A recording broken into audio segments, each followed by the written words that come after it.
बिहार के समस्तीपुर में एक व्यक्ति का अंतिम संस्कार कर दिया जाता है और जिस व्यक्ति का अंतिम संस्कार किया जाता है वो व्यक्ति 9 दिनों बाद घर वापस लौट जाता है। जब आप इस पूरी कहानी को सुनेंगे तो आपको लगेगा कि आप शायद किसी फिल्म की कहानी को सुन रहे हैं और पूरा माजरा क्या है हम आपको विस्तार से बताएंगे। लेकिन उससे पहले नमस्कार, मेरा नाम वेद प्रकाश है, आप जनता जंक्शन देख रहे हैं और कैमरे के पीछे है विशाल। 21 जून को पुलिस को दक्षिणी डुमरी के दियरांचल से एक अधजली लाश मिलती है।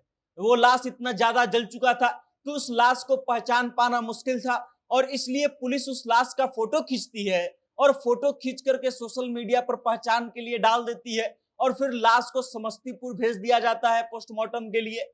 अब सोशल मीडिया पर जो फोटो पुलिस ने डाला था उस फोटो को देख करके वैशाली के एक व्यक्ति जिसका नाम अमोद चौधरी है समस्तीपुर पहुंच जाते हैं और अमोद चौधरी समस्तीपुर पहुंचने के बाद इस बात का दावा कर देते हैं कि वो जो फोटो है वो उनके बेटा सन्नी चौधरी का है। सन्नी चौधरी जो आम खरीदने के लिए 18 जून को अपने घर से बाहर निकला था और फिर रात तक वापस नहीं लौटा और जब परिजन उसके फोन पर फोन लगा रहे थे तो उसका दोनों नंबर जो है स्विच ऑफ आ रहा था। और उसके बाद अमोद चौधरी इस बात का दावा करते हैं कि वो अधजली जो लाश है वो लाश उनके बेटे सन्नी चौधरी की है। पुलिस जो है पहचान कराती है और पहचान कराने के बाद अमोद चौधरी फिर से यही बात दोहराते हैं कि ये लाश उन्हीं के बेटे सन्नी चौधरी की है। पुलिस जो है उनको वो लाश सौंप देती है। लाश लेकर के अमोद चौधरी वापस लौटते हैं, लाश का अंतिम संस्कार किया जाता है और फिर वैशाली के गंगा ब्रिज थाने में जाकर के अमोद चौधरी एक केस लिखवाते हैं। उस केस में क्या लिखवाते हैं? उस केस में एक व्यक्ति सहदुल्लापुर का निवासी जो मिंटू है उसका नाम और 4 अन्य व्यक्तियों का नाम लिखवाते हैं और लिखवाते हैं कि उनके बेटे सन्नी की हत्या इन लोगों ने प्रेम प्रसंग के कारण कर दिया है। अब पुलिस इन सब चीजों की छानबीन कर रही थी।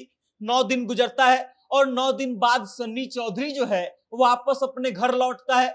वापस जैसे ही सन्नी चौधरी अपने घर पहुंचता है पुलिस को इस बात की भनक लगती है और फिर पुलिस पहुंचती है और सन्नी को गिरफ्तार कर लिया जाता है। जब पुलिस सन्नी को गिरफ्तार कर लेती है तो इस बात का भेद खुलता है कि सन्नी का लाश नहीं था। अब पुलिस के पास सबसे बड़ा प्रश्न ये खड़ा हो गया था कि आखिर जिस लाश का अंतिम संस्कार किया जा चुका है वो लाश था किसका। और इसके बाद पुलिस छानबीन करना शुरू करती है और छानबीन करते समय पुलिस को इस बात का जानकारी मिलता है। छानबीन के समय पुलिस जो है जलालपुर के निवासी सुरेंद्र राय के बेटे मिथिलेश कुमार और नागा राय के बेटे सुरेंद्र राय को पूछताछ के लिए उठाती है और फिर इन दोनों से कड़ाई से पूछताछ करती है।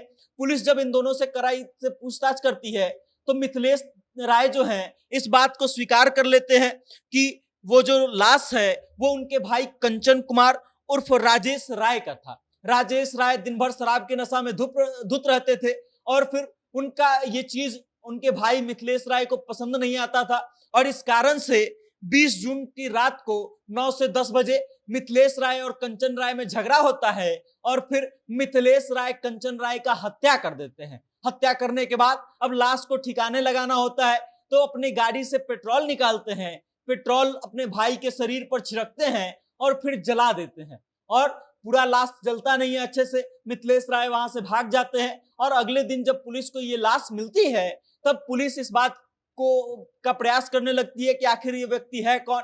और फिर कहानी के उस मोड़ पर आ जाते हैं कि पुलिस ने वो फोटो सोशल मीडिया पर डाला जिस फोटो को देख करके अमोद चौधरी जो है समस्तीपुर पहुंच गए और अपने बेटे का फोटो बता करके उस लाश को ले जाते हैं। ले जाने के बाद जो है घर जाने के बाद अंतिम संस्कार कर देते हैं। अब पुलिस इन सब मामलों को सुलझाने में लगी हुई है और पुलिस लगातार इस बात को समझने का प्रयास कर रही है कि आखिर सन्नी चौधरी कहाँ थे। बाकी आप समझ लीजिए कि ये जो कहानी थी एकदम फिल्मी स्टाइल की कहानी थी और आपको सुनने के बाद शायद लगा होगा कि हम किसी फिल्म की कहानी बता रहे हैं। बाकी इस खबर को लेकर के आप क्या सोचते हैं, आपकी क्या राय है, कमेंट के माध्यम से अपना विचार हम तक जरूर भेजिएगा और देखते रहिएगा जनता जंक्शन। बहुत बहुत धन्यवाद।